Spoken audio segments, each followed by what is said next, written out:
पाकिस्तान और IMF के दरमियान स्टाफ लेवल मुआहिदा तय पा गया। मंजूरी के बाद पाकिस्तान को $1.2 अरब मिलेंगे। पाकिस्तान को EFF के तहत मजीद $1 अरब जबकि RSF के तहत $1 करोड़ मिलेंगे। IMF का पाकिस्तान के इक्तिसादी प्रोग्राम पर एतमाद का इजहार। कहा 14 साल में पहली मरतबा करंट अकाउंट सरप्लस रहा। माली तवाज़ुन प्रोग्राम हदफ से बेहतर रहा। अफरात ज़र काबू में है। ज़र मुबादला के ज़खायर में बेहतरी आई।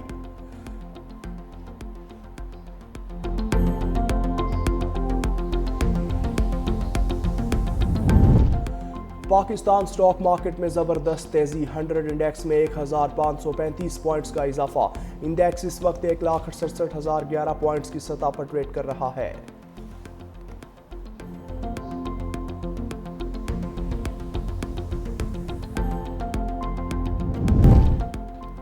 और पाक फौज का भारतीय फौजी क़यादत की जानिब से प्रोपोगेंडा पर इजहार तशवीश।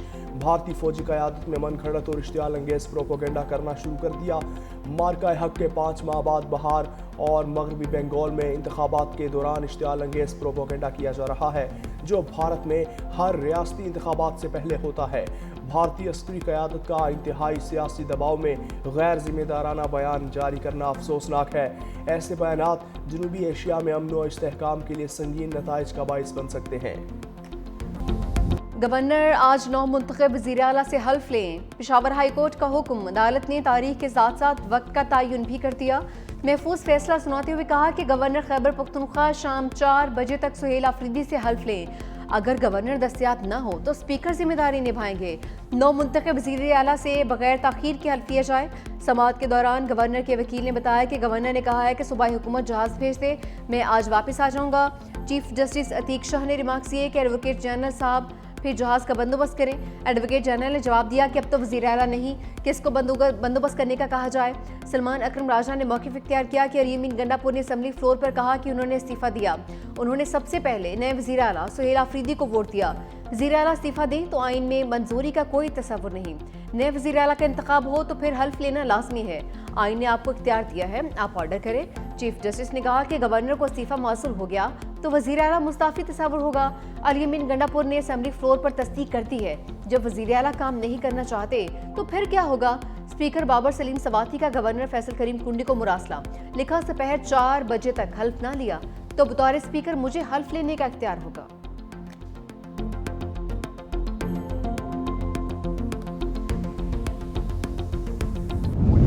अपनी अदालतों पे आज भी एतमाद है। आइन के मुताबिक, कानून के मुताबिक जो हमारा जमहूरी हक था वो हमें दिया। अगर गवर्नर साहब ने हलफ उठाने से इनकार किया या अवेलेबल नहीं हुआ तो चीफ जस्टिस साहब ने स्पीकर साहब की जिम्मेदारी ली गई। तहरीक इंसाफ ने अदालती फैसला आइन और कानून की फतह करार दे दिया। मीडिया से गुफ्तगू में जुनैद अकबर बोले, अदालत ने आइन और कानून के मुताबिक जो हक था वो दे दिया। हमने सियासी और कानूनी जंग लड़ी है। हमें 26वीं आइनी तरमीम के बाद भी अदालत पर एतमाद है। अगर कल शाम 4 बजे तक हल्फ नहीं लिया तो स्पीकर हल्फ लेंगे। तमाम सियासी जमातों का मशकूर हूँ जिन्होंने जमहूरी अमल में साथ दिया। अब भी सियासी जमातों से कहता हूँ किसी की बातों में ना आए। ओपोजिशन ने इसलिए बाइकआउट किया कि वो एक उम्मीदवार पर मुत्तफिक नहीं हो रहे थे। असद कैसर ने कहा कि आज कानून की फतह हुई है। चीफ जस्टिस ने मेरिट पर फैसला दिया। इस तरह फैसले होंगे तो हम अदालतों के साथ हैं। 26वीं आईनी तरमीम के बाद इस तरह का फैसला जुर्रतमंदाना है।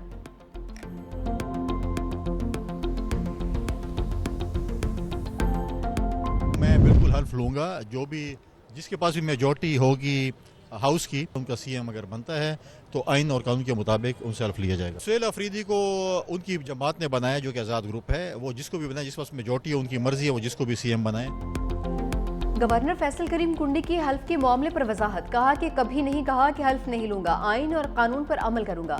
मेरा जवाब हाई कोर्ट में जमा हो चुका। एक सवाल पर कहा कि बिलावल भुट्टो से कान में होने वाली बातें आपको नहीं बता सकता। हमेशा कहा है कानून और आइन पर अमल दरामद करेंगे। फैसल करीम कुंडी कराची से पेशावर पहुंच गए हैं।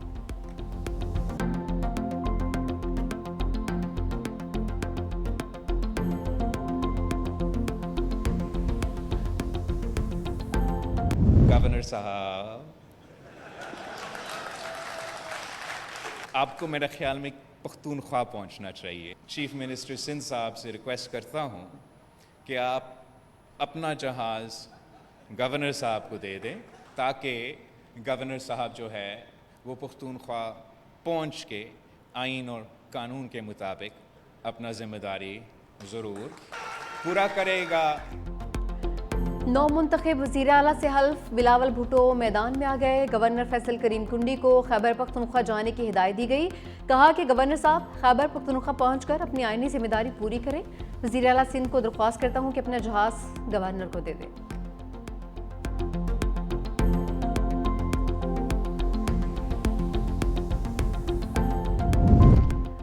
नौ मुंतखब वज़ीर आला खैबर पख्तूनख्वा सुहेल अफरीदी का इंतखाब चैलेंज। JUI ने पेशावर हाई कोर्ट में दरख्वास्त दायर कर दी। मौक़िफ़ अपनाया, वज़ीर आला का इस्तीफ़ा अभी मंजूर नहीं हुआ, कैसे दूसरे वज़ीर आला का इंतखाब हो सकता है। मीडिया से गुफ्तगू में मौलाना लुत्फ़ुर रहमान बोले, पिछले वज़ीर आला को गवर्नर ने तस्दीक के लिए बुलाया है, मालूम नहीं उनको क्यों जल्दी है। नए वज़ीर आला आने तक पुराना वज़ीर आला काम कर सकता है। चाहते हैं पिछले वज़ीर आला का इस्तीफ़ा मंजूर हो, फिर नया वज़ीर आला मुंतखब हो।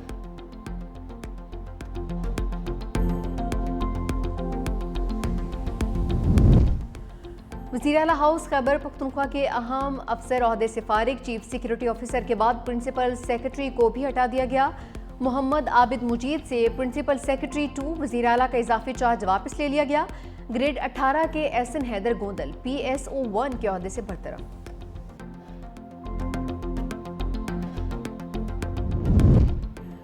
पाकिस्तान 2026 से 28 तक इंसानी हकूक कौंसिल का मेंबर बन गया। नायब वज़ीर आज़म इसहाक डार का कहना है कि पाकिस्तान की कामयाबी आलमी सतह पर इंसानी हकूक के फ़रोग़ का एतराफ़ है। पाकिस्तान आलमी बिरादरी के साथ ताउन के अज़्म का इयादा करता है। पाकिस्तान समेत 14 ममालिक अक़वाम मुत्तहिदा के इंसानी हकूक कौंसिल के नए रुकन बने हैं।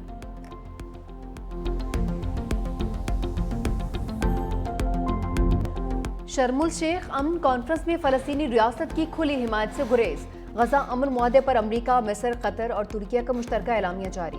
कहा, मशरिक़ वस्ता के तमाम अक़वाम के लिए अमन, सलामती और खुशहाली के मौक़े पैदा किए जाएंगे। खित्ते में इंतहा पसंदी का मुकम्मल खात्मा किया जाएगा। इलामिया में इसराइलियों और फ़लस्तीनियों के मुसावी इंसानी हकूक़ का जिक्र भी किया गया। फ़लस्तीनी रियासत के क़याम या हक़ खुद इरादियत को वाज़ेह तौर पर तस्लीम नहीं किया गया। रहनुमाओं का इंतहा पसंदी के ख़ात्मे और सिफारतकारी से तनाज़ात के हल पर जोर। खित्ते में तशद्दुद और तक़सीम की बजाय अमन और तरक्की के नए दौर का अज़्म। हमास ने 4 यरग़मालियों की लाशें इसराइल के हवाले कर दी। जंगबंदी मुआहदे के दूसरे मरहले का आगाज़। कतर की वज़ारत ख़ारजा का कहना है, गज़ा के तहफ़्फ़ुज़, इंतज़ाम और मुस्तक़बिल में जंग से बचाव पर गौर किया जा रहा है।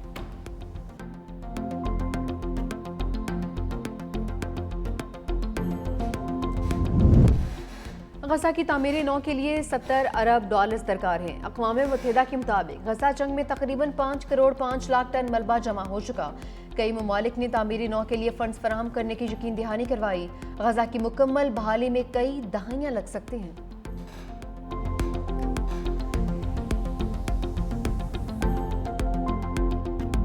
इसराइली काल कोठरियों से आज़ादी। फ़लस्तीनी कैदी सालों बाद घरों को लौट आए। अहले खाना के चेहरों पर खुशी के आंसुओं का सैलाब उमड़ आया। कोई अपने बूढ़े वालिद के गले लगकर बेसाख्ता रो पड़ा तो किसी ने अपनी माँ के हाथ चूम कर सजदा शुक्र अदा किया।